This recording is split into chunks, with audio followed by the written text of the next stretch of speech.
Cops and the community gather informally to talk about safety. We'll show you how coffee is helping residents get to know their local officers. Wonder what a dealer, a baker, and an adjustment maker have in common? It's no joke. We'll tell you the difference each one is making in White Bear Lake.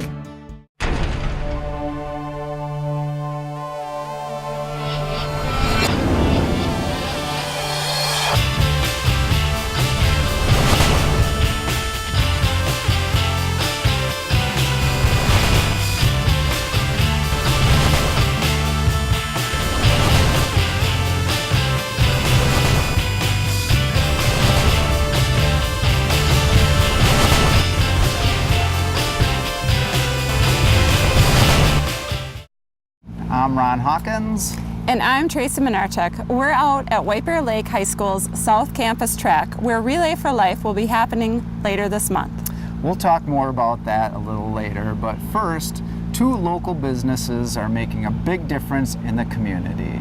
Take a look at how their contributions are helping keep residents safe. During a CERT class at the White Bear Lake Police Department, all kinds of stuff. Members receive backpacks donated by local businesses. So these bags that we gave you, they're pretty basic. CERT, or Community Emergency Response Team, are a group of volunteers who receive hands-on training from the White Bear Lake Police and Fire Departments. Their skills may be called upon to help during an emergency like a tornado or a catastrophic disaster, but with growing needs and reducing budgets, government agencies sometimes rely on local donors. One of my mentors over the years has said that if you're ever not feeling awesome or your day needs to get better, go help somebody. General manager of the Mitsubishi dealership in White Bear Lake, Richard Harrod III, has worked here for 20 years. Although car models have changed, their motto has remained the same. They're a company that believes in giving back. In terms of being a good community partner, sponsoring community activities has always been something we've done. For the last 3 years, they've actively donated to law enforcement and worked to bring awareness to the dangers of police work. Ichima Iwa. I know, it's Japanese. One of their employees, Jackie Bergeron, has been personally impacted. Her brother-in-law is slain officer Joseph Bergeron, killed in the line of duty in 2010. We have many police officers that are slain in the line of duty.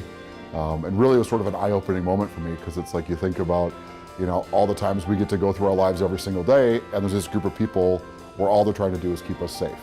In addition to Mitsubishi, another local business helped fund the CERT program. Here, man, we'll go in the treatment room. Dustin Carlson of Carlson Chiropractic was born and raised in White Bear Lake and has run his office in the city for 13 years. Right there, you can feel that lower C6 spot there, bud. He treats many White Bear Lake police officers and knows most of them by name. He says when national media coverage seemed to show the negative side of law enforcement, he wanted to make a positive impact. It's rewarding, you know, and it's we're grateful that we're part of White Bear, and we're grateful that we have the leaders that we have that make this community, you know, different and awesome to live in and be part of. Carlson says his goal in giving back is not only to help police, but to help build an already impressive community. It's one of those things that seems like the more that you can volunteer and be active in the community, the more the community takes care of you. And I wish every business would do something like that. You know, I mean, we're a very vibrant community and we can even get better. Thank you to those businesses for making those donations. They really help. They sure do. And another local business keeping our pets safe and healthy is the White Bear Lake Animal Hospital. Summer months can be hard on our pets, and to help make them a little easier, Dr. Stuart Dalton is here to tell us how we can protect them from the elements. Hi guys. Hi, thanks for being back. Absolutely, nice to see you guys again. So the last time we were on the show, we were out at the beach, and It was summertime, and we were talking about the heat. And so tell us again which clinic you're... So I'm the owner of White Bear Animal Hospital. We're actually located just a few blocks from here up on County Road E. We've been there for, almost 40 years. Okay. Yep. All right, well, let's just jump right in and kind of talk a little bit about the summer months and what are some of the biggest threats to animals, pets? Sure. Well, I think, the obvious one is heat.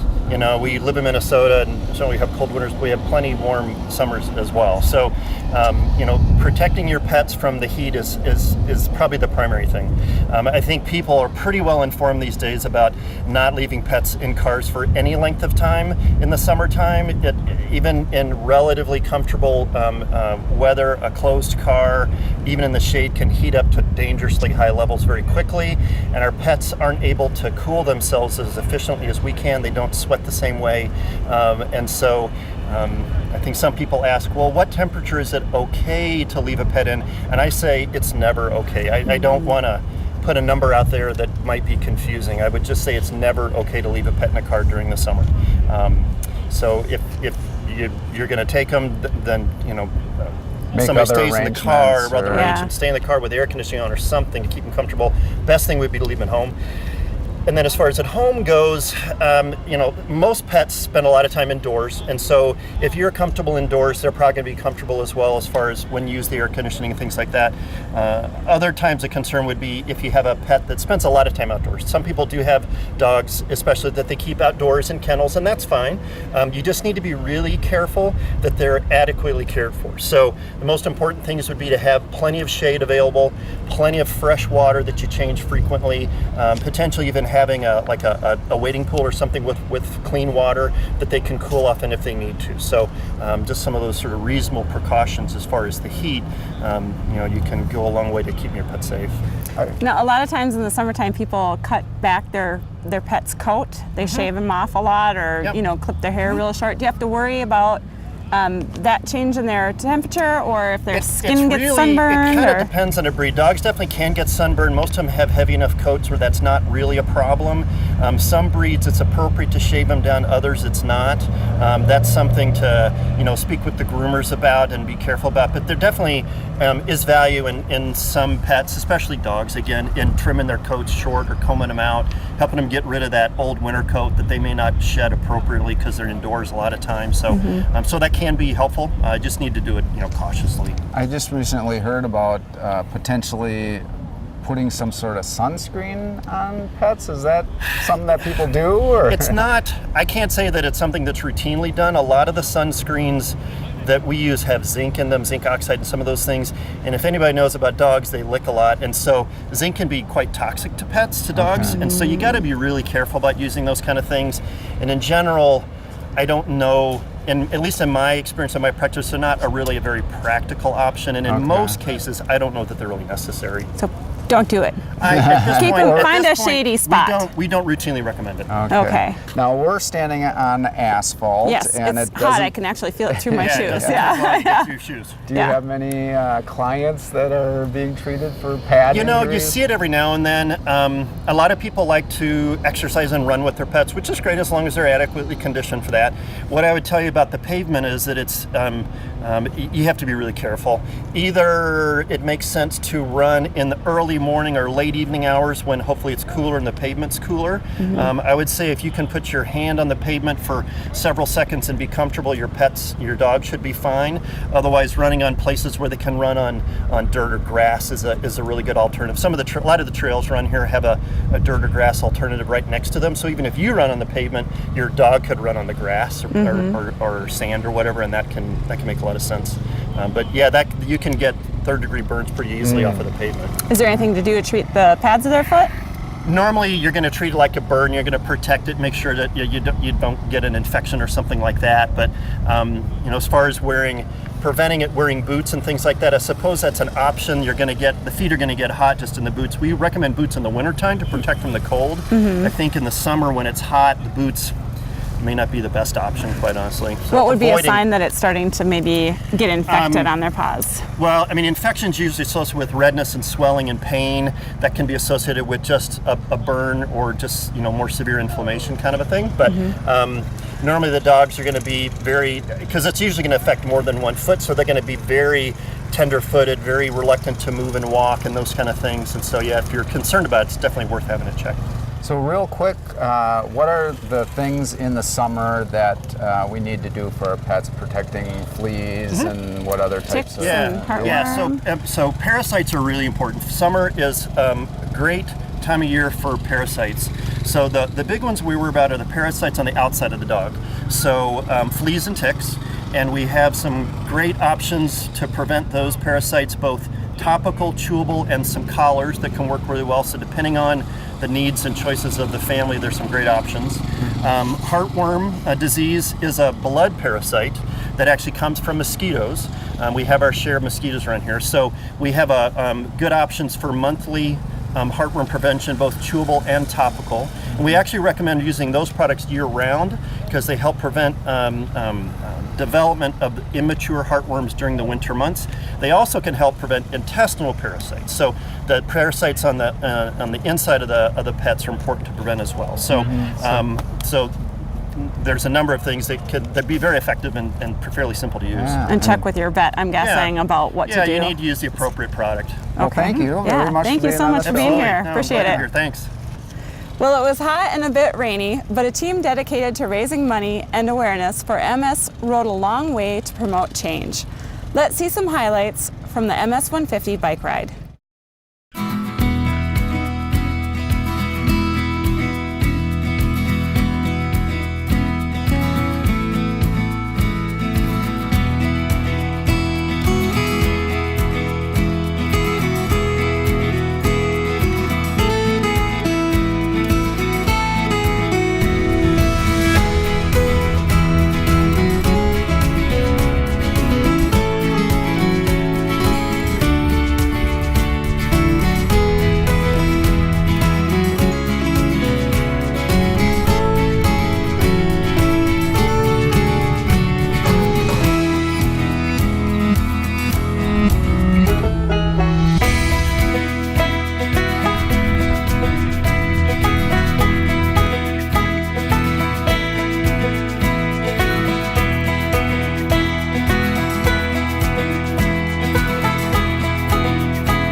And all of that video was captured right from the Ron Cam. How was it? That's right.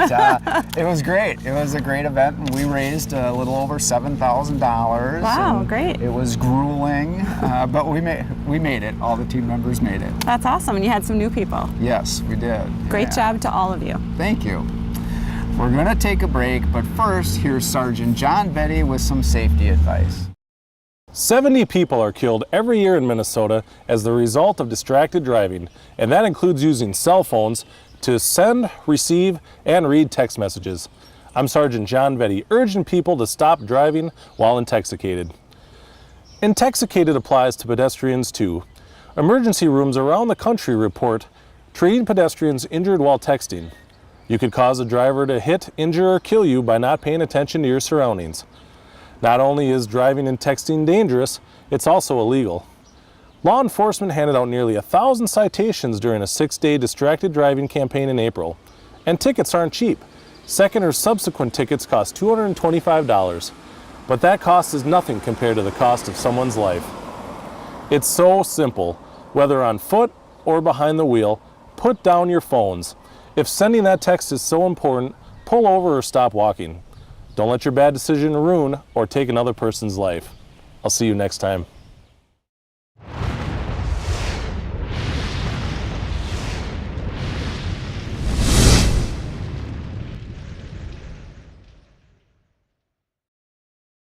Welcome back. An important event and in many ways life-changing event will be happening in White Bear Lake later this month, the annual Relay for Life. White Bear Lake firefighter and EMT Derek Schall's, also a member of the team Hosers, is here to talk about it. Hosers? What a great name, isn't it? Yeah. Welcome to the show. Thanks for being on. Thank you for having us. Yeah, so tell us about the Relay for Life, just an overview for people that may not be familiar with So it. Relay for Life is a walk that happens every year here at South Campus. It's a 6 p.m. to 6 a.m. walk, so you walk overnight, and it's all benefits go to the American Cancer Society. The benefit is they do a lot of research, provide support both for the patient and the families, and then all the funds go to funding that research and that support.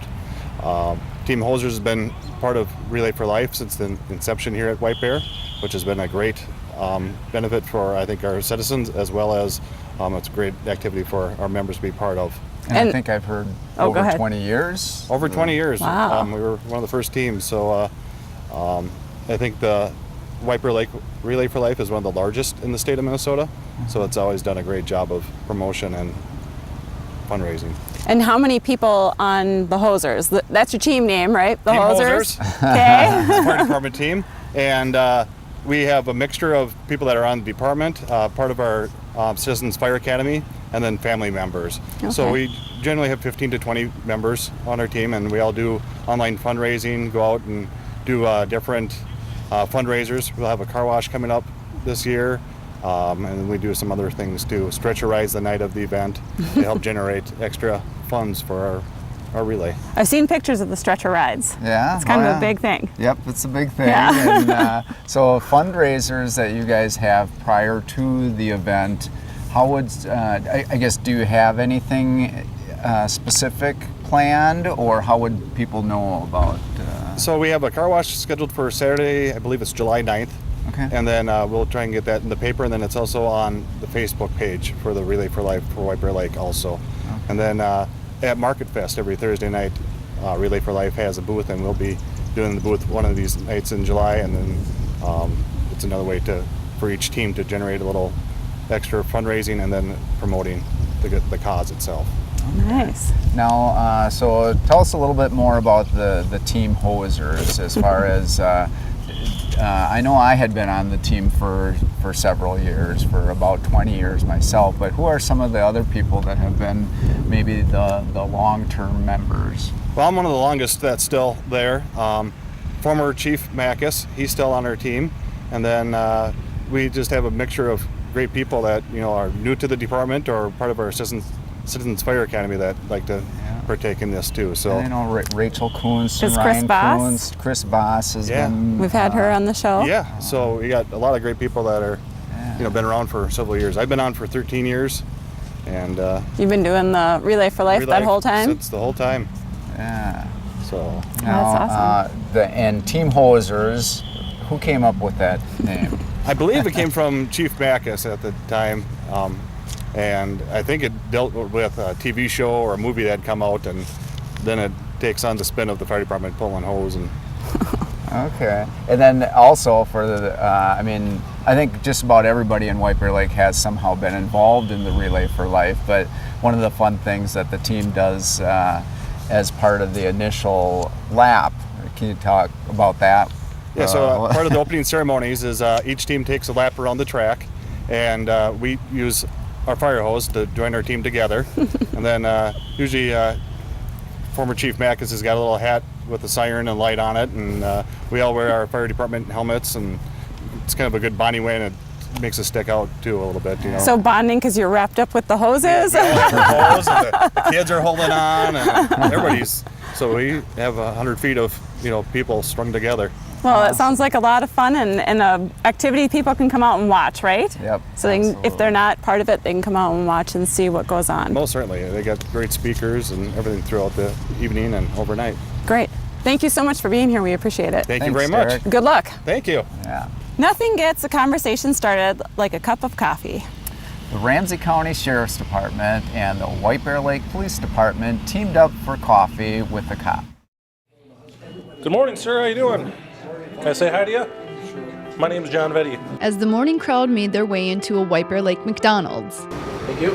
They realized what was going down was unusual for their morning pick-me-up. Was there a robbery here or what? No, we're just saying. They'd happened upon a Ramsey County Sheriff's Department brainchild called Coffee with a Cop. There's no agenda or speeches, and so we don't have a canned program or anything that we're doing. It's just mingling with citizens and residents of the communities we serve. This was the 6th event put on by the department, teaming up with the White Bear Lake Police to show residents they're regular people too. Oh, I remember seeing the sign warning us. Is that all? Longtime resident Bob Peterson knows a lot about service. Spending his career as an educator, he appreciates the officers' willingness to reach out. I think it's a good plan, very good plan, to make the people say that they're just people like you and I, and we're here to serve you. That's good. Patrons and police talked about patrols, police body cameras, and just the little things everyone can relate to. It didn't help when they had County Road E